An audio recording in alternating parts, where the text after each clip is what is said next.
we're not backing down, right?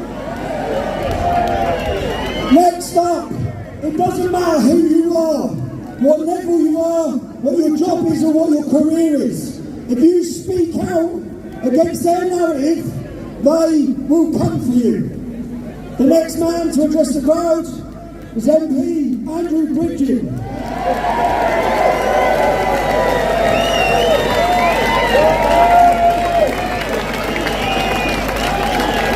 Thank you. Thank you, Tommy.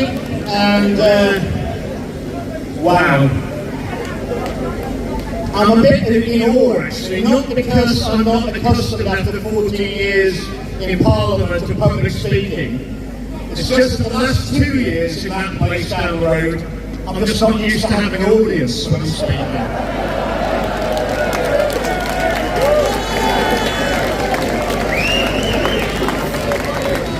It's a real pleasure to address you all here in Trafalgar Square.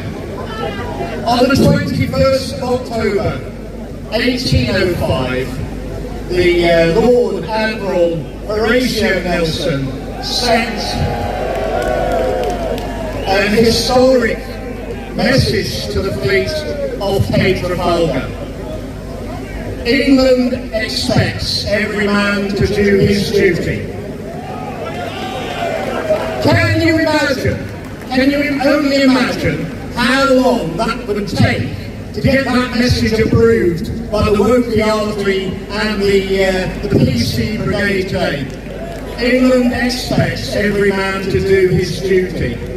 We've currently got a Prime Minister who couldn't tell me what a man or a woman is. We used to have the finest country in the world, the best place in the world to live by a country mile. And some time ago, collectively, our political leaders decided to turn everything upside down and invert everything. And the people who promoted the decline of this country, the people on the ground, normally the spineless, very colourful young lanyard wearers, I mean, their commitments, it might be 10 miles wide, but it's only half an inch thick. It can never stand up to real patriots. It can't stand up to arguments. It can't stand up to debate, which is why they never have a debate. It's all about an agreed narrative. Well, I don't agree to the narrative.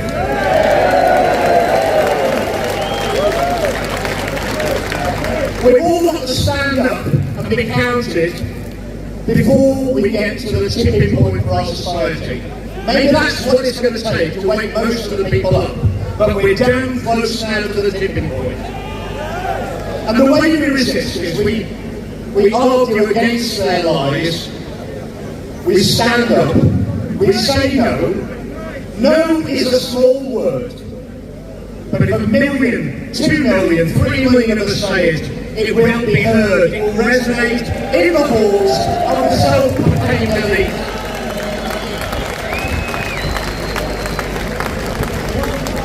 We need to protect our freedom of speech. Without that, we have no freedom at all. And I can tell you from experience, in the big house down the road, the mother of all parliaments, there's a lot of things they don't want to talk about down there.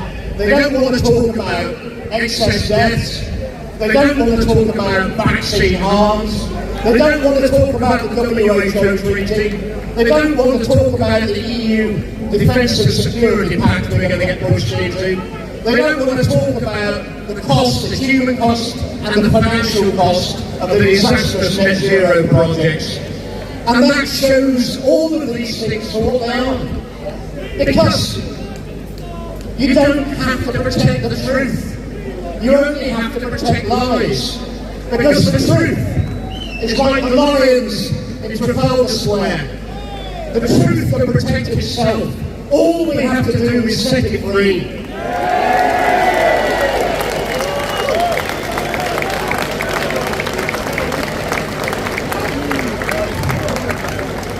The rate of decline is increasing. You know it, I know it, and they know it. It's going to get worse before it gets better, yeah?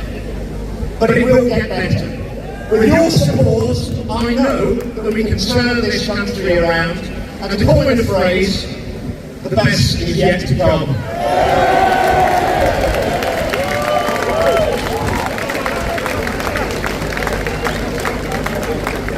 Enjoy the rest of the afternoon. I know that when the time comes, you will do your duty. Thank you very much for listening to me.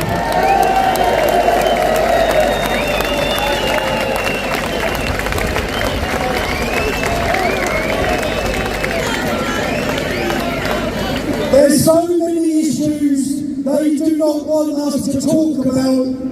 There's so many issues that we have to talk about.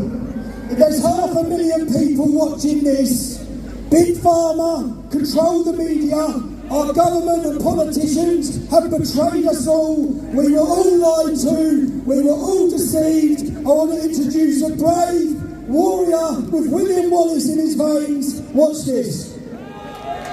Flying in bed, I was Hello, London. You know, I say to people, bring the noise. Well, fuck me, London, did you bring the noise today?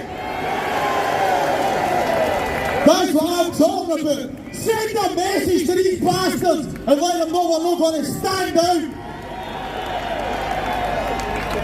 I want to give a massive round of applause to this man over here for giving me an opportunity to speak in front of the tens of thousands in this country.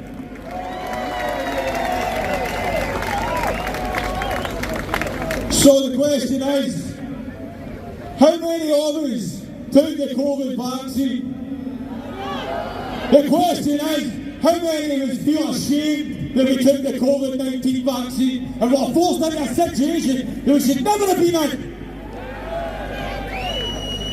They fucking lied to everybody. Big Pharma, government, the fucking lot. People have died and they lied. I know people with amputations. I know people that are no longer here that lost their husband. How many of you seen that with me with Rishi Sunak? Not that many. And do you know what they done the next day? They went on the mainstream media and they called me a fucking anti-vaxxer. How can it be that when I took 3 of these fucking poisonous hits? Let's all cast ourselves back to 2020. What did they do is all? Locked us in the house. And what did they do? They were out fucking partying. Then they brought out the safe and effective vaccine. Was it fuck? Then what they done was they tried to divide us unvaccinated versus vaccinated kid. Together we are stronger. And that's the message coming from a Scotsman. To everybody who didn't touch that vaccine, bravo! Hold your heads up high because you've all done the right thing.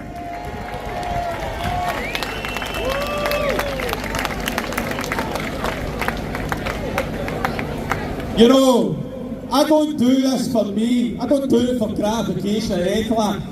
I do this to raise awareness on this most important subject. I know there's people in that audience that are affected by that thing. I know that people have lost. Yeah, I know that there's so many people that don't even realise they're injured from that thing. Because the doctors are not putting pen to paper. That's the harsh reality of this. The doctors and nurses, they're all failing us by not standing up and realising there's a problem going on in this country regarding that vaccine. But again, most importantly, why do I do this? I do it for the ones that are no longer here. Pay respects to these people because they died unnecessary deaths, man. So I was bedridden for 13 months. I spent 40 grand to try and get my life back. And I made the promise that as soon as I got my bed, I would go toe to toe with one of these bastards.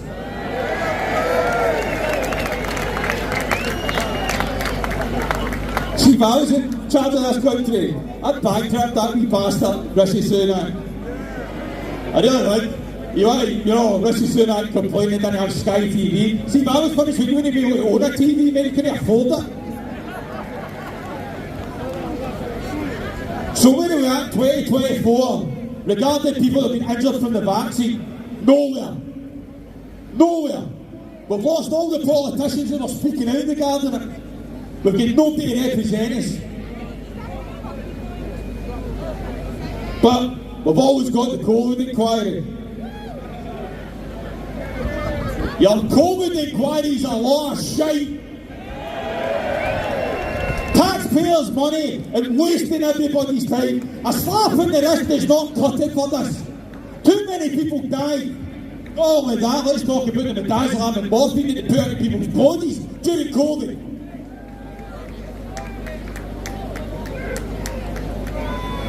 So unfortunately, I fell for this bullshit. But now I can see the truth.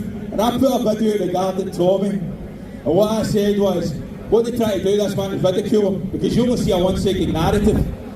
Nobody gets to see my story because I get heavily suppressed. I've never been suppressed as much as you, mate, but I've got fucking respect for you for standing your fucking ground.